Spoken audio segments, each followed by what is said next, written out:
Pete Buttigieg leaned forward at the transportation policy discussion and pointed his finger at Vivek Ramaswamy with bureaucratic authority. "You're nothing but a climate change denier with outdated fossil fuel thinking," he declared with progressive conviction.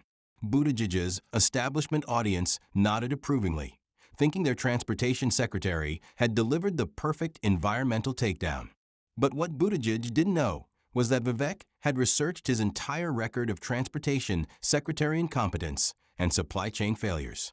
Vivek's response about Buttigieg's logistics disasters would completely destroy his credibility and expose the ultimate McKinsey consultant fraud. The Washington Center for Climate and Transportation Innovation was hosting its annual summit in a sleek conference center overlooking the Potomac River. The modern facility, with its glass walls and sustainable design features, projected the image of cutting-edge environmental leadership that attracted progressive policymakers and climate activists from across the country. The panel discussion, titled "Transportation Infrastructure for a Climate-Conscious Future," featured several high-profile figures discussing how America's transportation systems could be transformed to address climate change while maintaining economic competitiveness. It was supposed to be a showcase of progressive policy innovation, demonstrating how government leadership could drive environmental progress. Pete Buttigieg sat at the panel table with the confidence that had made him one of the Biden administration's most visible figures on infrastructure and climate issues. As Transportation Secretary, he had positioned himself as a technocratic expert who understood both the policy complexities and political dynamics necessary to transform America's transportation systems.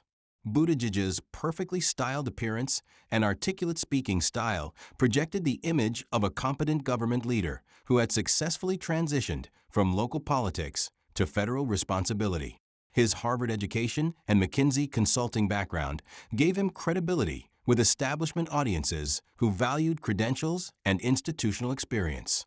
Across the table sat Vivek Ramaswamy, who had been invited to provide a business perspective on transportation innovation and energy policy.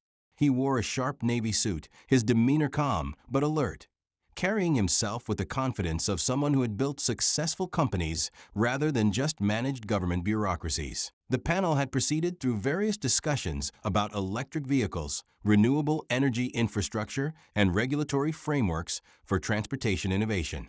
Most of the conversation had been predictably progressive, with panelists offering variations on the same themes about government investment and environmental regulation.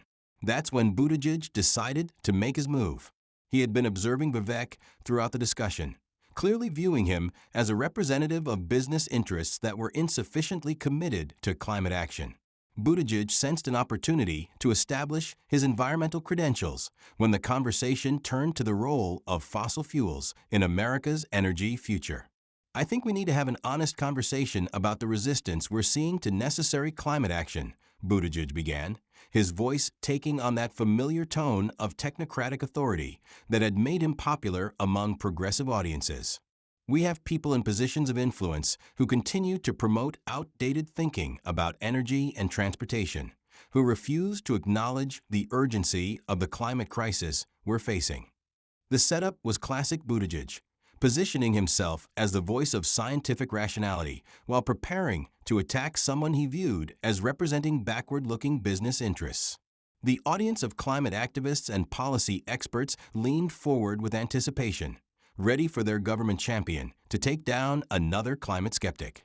"We have business leaders who talk about innovation and efficiency, but who fundamentally resist the transformation that science tells us is necessary," Buttigieg continued, his voice growing more pointed. "People who use economic arguments to delay action, who prioritize short-term profits over long-term sustainability, who refuse to accept the reality that fossil fuels represent outdated technology that must be phased out." The attack was becoming more specific, and everyone in the conference center could sense that Buttigieg was building toward a direct confrontation with Vivek, who had become known for his skeptical views on climate alarmism and renewable energy mandates. "We have individuals who claim to support innovation while defending fossil fuel infrastructure," Buttigieg said, his gaze beginning to settle on Vivek. People who talk about American energy independence while ignoring the fact that renewable energy represents the future of energy independence, both economically and strategically. The audience murmured with anticipation, recognizing that Buttigieg was preparing to challenge Vivek's environmental credentials and policy positions in a direct confrontation. "Vivek," Buttigieg said, turning to face him directly, his voice carrying the full authority of his federal position, "I have to ask you directly because I think the American people deserve to know where you stand on the defining issue of our time." The confrontation was now completely personal, and everyone in the conference center could feel the energy shifting from policy discussion to ideological warfare. "You've made statements questioning climate science. You've opposed renewable energy mandates. You've defended fossil fuel development," Buttigieg continued, his voice rising with progressive conviction. "You represent exactly the kind of thinking that has prevented America from taking the bold action necessary to address the climate crisis." He paused dramatically, building tension before delivering what he clearly believed would be the killing blow to Vivek's credibility among the environmentally conscious audience. "You're nothing but a climate change denier with outdated fossil fuel thinking," Buttigieg declared, his voice echoing through the conference center with the full authority of the Transportation Department behind it. "You represent everything that's wrong with business-as-usual approaches to energy and transportation, everything that threatens our ability to build a sustainable future for our children." The audience erupted in murmurs of agreement, and Buttigieg sat back with satisfaction, clearly expecting his attack to be received as a powerful defense of environmental progress against business obstruction. But what Buttigieg didn't realize was that he had just made a catastrophic miscalculation. He had assumed that his position as Transportation Secretary and his reputation as a policy expert would be enough to intimidate someone he clearly viewed as just another business leader resistant to environmental progress. He had no idea that he was about to confront someone who had done extensive research on his own record of government incompetence and policy failures. "Pete," Vivek said, his voice calm, but carrying an undercurrent of steel that made everyone in the conference center pay attention, "I appreciate your passion for environmental issues. I really do. But I have to ask you something, and I think the American people deserve to hear your answer." The tone of the confrontation was shifting, and Buttigieg's confident expression began to falter slightly. He had expected Vivek to become defensive about climate science or to offer some weak justification that would only make Buttigieg's attack look stronger. Instead, Vivek was turning the tables and going on the offensive. "You just called me a climate change denier with outdated fossil fuel thinking," Vivek continued, his voice growing stronger with each word. "You suggested that I represent everything wrong with American energy policy. You positioned yourself as the expert on transportation and environmental issues who understands what America needs for a sustainable future." He paused, letting his words sink in, his gaze steady and unwavering. "But I have to ask you, Pete, what exactly in your record as Transportation Secretary qualifies you to lecture anyone about energy policy or infrastructure management? What have you actually accomplished in your government role that gives you the credibility to determine what thinking is outdated and what thinking is progressive?" The question hit the conference center like a thunderbolt, and the audience fell into an uncomfortable silence. This wasn't how these panels usually went. Government officials were supposed to be able to attack business leaders without having their own competence questioned in return. "Because when I look at your performance as Transportation Secretary," Vivek continued, his voice carrying across the conference center with unmistakable authority, "I don't see someone who has successfully managed America's transportation infrastructure. I see someone who has presided over the worst transportation and logistics failures in recent American history." He pulled out his phone, and the gesture was both theatrical and ominous. "Let me share some facts about your record. Under your leadership as Transportation Secretary, America experienced the worst supply chain crisis since World War II. Ports backed up for months, cargo ships sitting offshore for weeks, store shelves empty across the country." The conference center was dead silent now, the atmosphere completely transformed from progressive celebration to shocked attention. Buttigieg sat rigid in his chair, his earlier confidence evaporating as he realized where this was heading. The Port of Los Angeles, the largest port in America, had ships waiting over 100 days to unload, Vivek continued, consulting his phone. The average waiting time increased by over 400% during your tenure. Billions of dollars in economic damage, millions of Americans unable to get basic goods, all while you were the person supposedly responsible for transportation infrastructure. The specific logistics data was devastating because it highlighted the real-world consequences of Buttigieg's policy failures and management incompetence. But here's what makes it even worse, Vivek said, his voice rising with conviction. While American families were struggling to find baby formula, while small businesses couldn't get the goods they needed to operate, while the supply chain crisis was devastating working families across the country, where were you? The question was rhetorical but devastating, and everyone in the room knew what was coming next. You were on paternity leave, Vivek continued, his voice carrying a note of incredulity. For 2 months, during the worst transportation crisis in decades, the transportation secretary was absent from his job. Not managing the crisis, not coordinating solutions, not even communicating with the American people about what was being done to address the problems. The abandonment of responsibility during a national crisis was particularly damaging because it highlighted Buttigieg's fundamental unseriousness about his government role. And when you finally returned, Vivek said, "What was your solution to the supply chain crisis? What brilliant transportation policy did you implement to address the logistics failures that were hurting American families?" The questions were building toward what everyone could sense would be a devastating revelation about Buttigieg's approach to crisis management. You told Americans to buy electric vehicles, Vivek said, his voice carrying the weight of obvious absurdity. Your solution to a supply chain crisis was to lecture Americans about their transportation choices. Your response to empty store shelves was to promote your environmental agenda. The disconnect between the crisis and Buttigieg's response was so stark that it highlighted his fundamental incompetence as a crisis manager and policy leader. But the supply chain crisis isn't your only failure, Vivek continued, pulling out another document. Let's talk about your record on airline performance. Under your leadership, America has experienced record flight cancellations, massive delays, system-wide failures that have stranded millions of travelers. The expansion to airline failures showed that Buttigieg's transportation incompetence wasn't limited to ports and logistics, but extended across all modes of transportation under his responsibility. Southwest Airlines alone canceled over 16,000 flights during the Christmas travel season, Vivek said, consulting his document. Hundreds of thousands of Americans stranded during the holidays, families unable to reach loved ones, business travelers unable to get to important meetings, all while you were supposed to be managing airline oversight and performance. The human impact of transportation failures was being highlighted, showing how Buttigieg's incompetence had real consequences for ordinary Americans. And what was your response to this crisis? Vivek asked. Did you take responsibility for regulatory failures? Did you implement immediate reforms to prevent future disasters? Did you hold airlines accountable for their performance failures? The questions were building toward another revelation about Buttigieg's crisis management approach.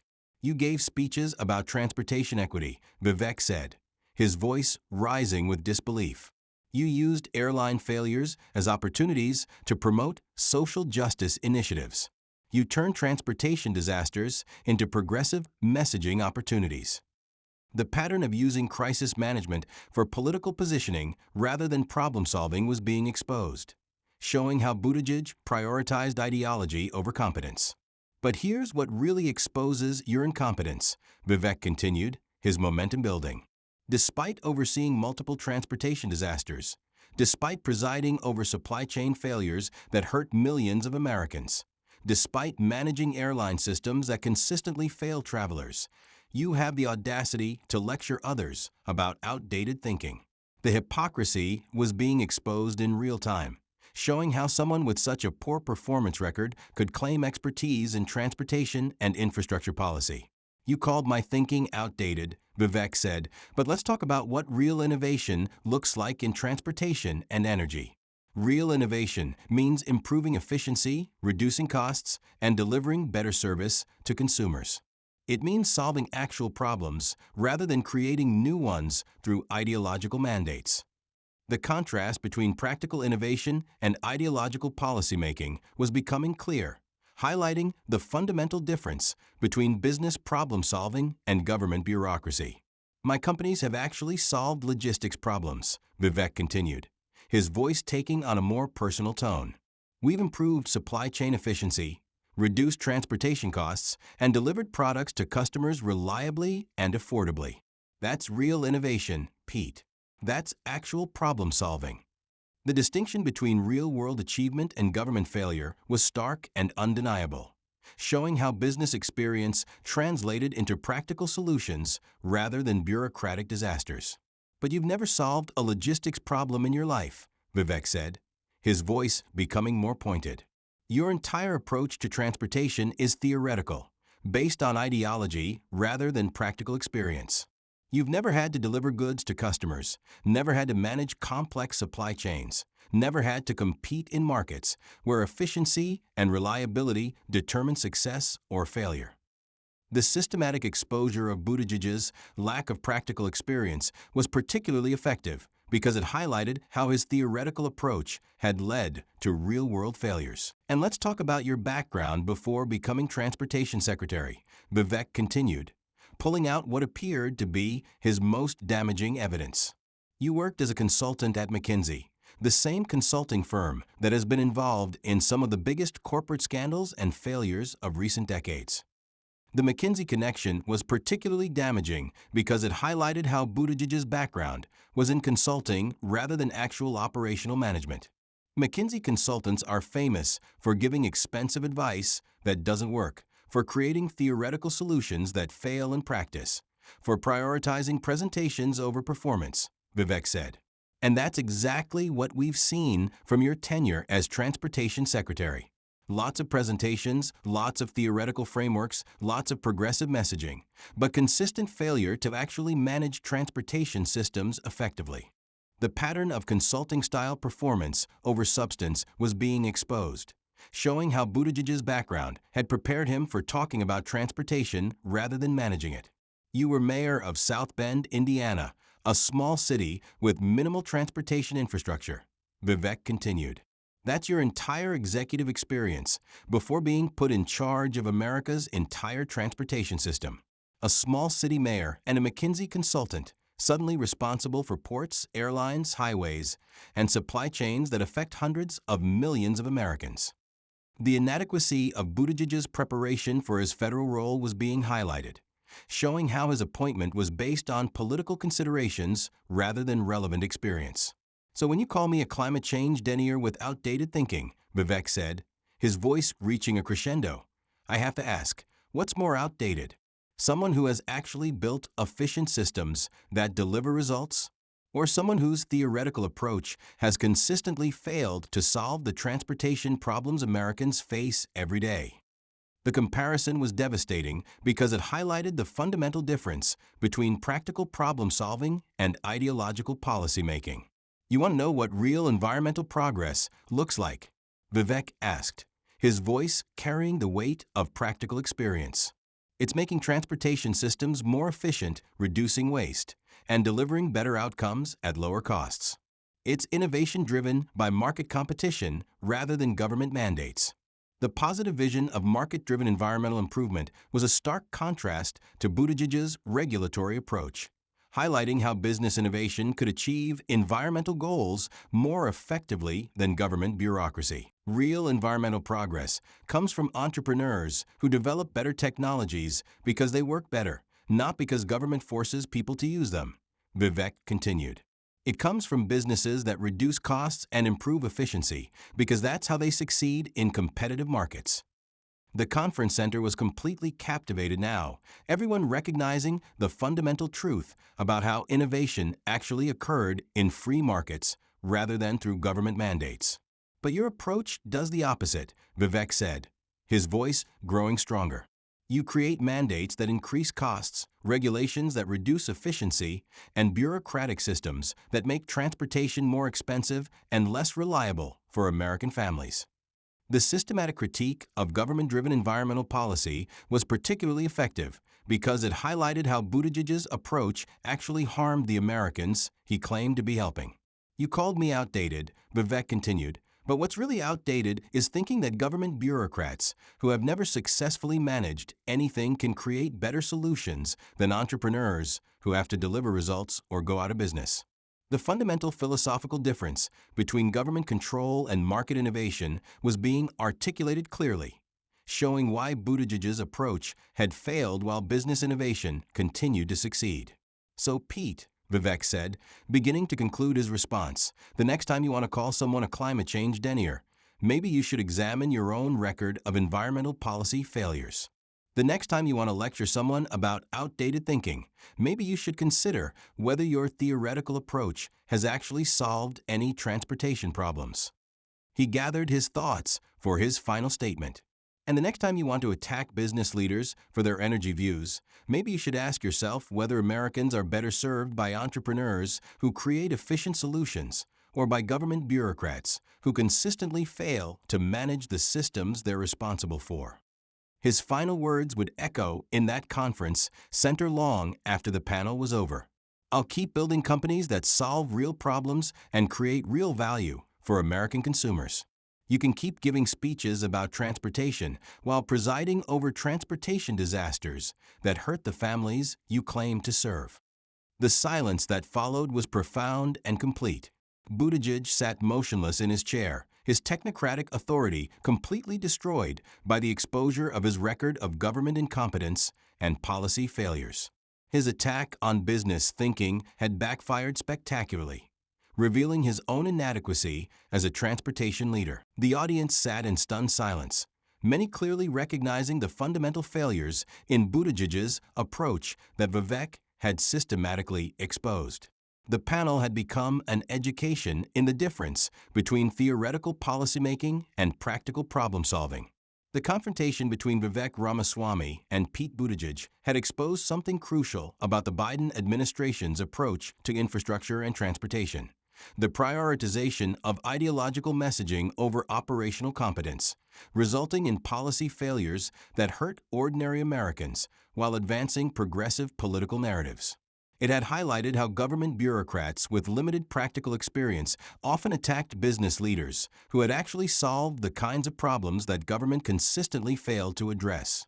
Most importantly, it had demonstrated that all the technocratic credentials in the world couldn't overcome the simple truth that leadership required results rather than rhetoric, that environmental progress came from innovation rather than regulation, and that American families deserve transportation systems that actually worked rather than bureaucrats who made excuses for their failures. The age of unquestioned bureaucratic expertise was over. The age of demanding competence from government officials had begun. And it had started with an entrepreneur from Ohio who had the courage to challenge a failed transportation secretary with the most powerful weapon in democracy: the truth about his record of incompetence and failure.